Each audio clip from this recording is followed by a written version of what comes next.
The gentleman from Illinois, Mr. Quigley, for 5 minutes. Thank you, Mr. Speaker. Mr. Speaker, the science is in and the facts don't lie. Congress has stood here for too long debating the truth about climate change.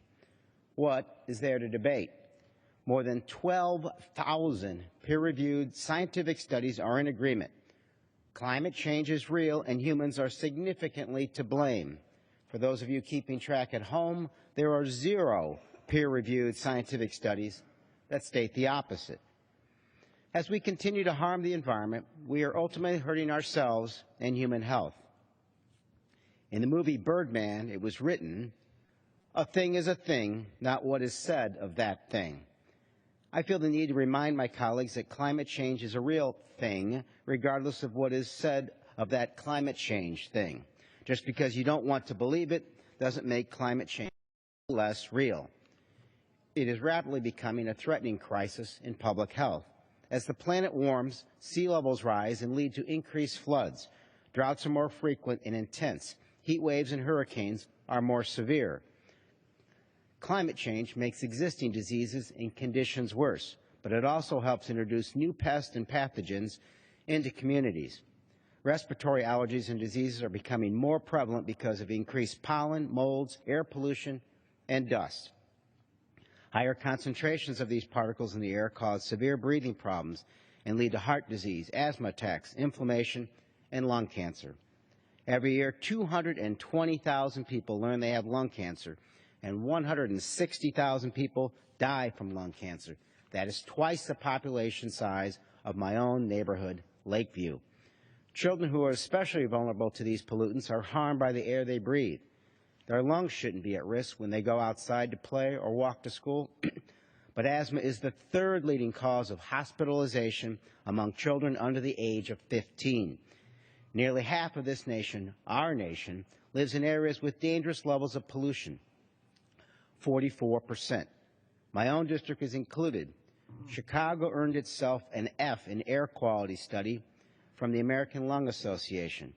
According to the same study, the Windy City is ranked in the bottom 5% for most polluted city in terms of short-term particle pollution in the nation, and it's only getting worse.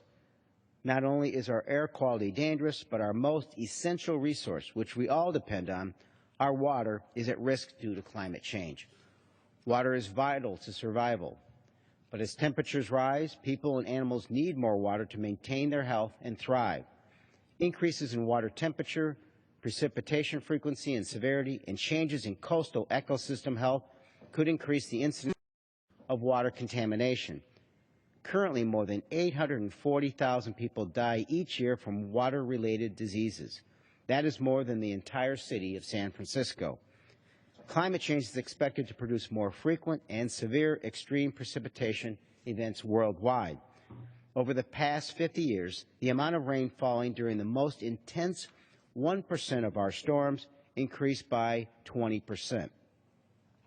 These turbulent changes breed outbreaks of waterborne diseases.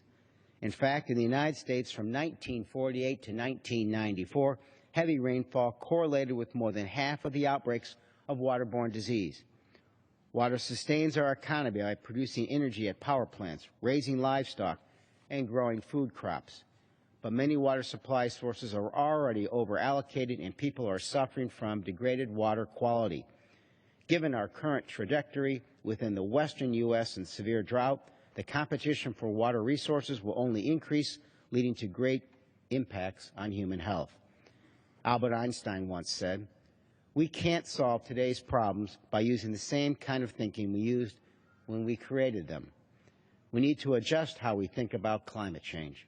We need to understand that severe weather, pollution, and changes in our water are not only harmful to the planet, but harmful to the people who inhabit that planet.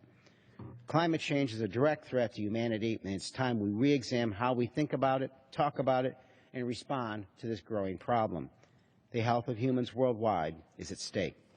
Thank you, and I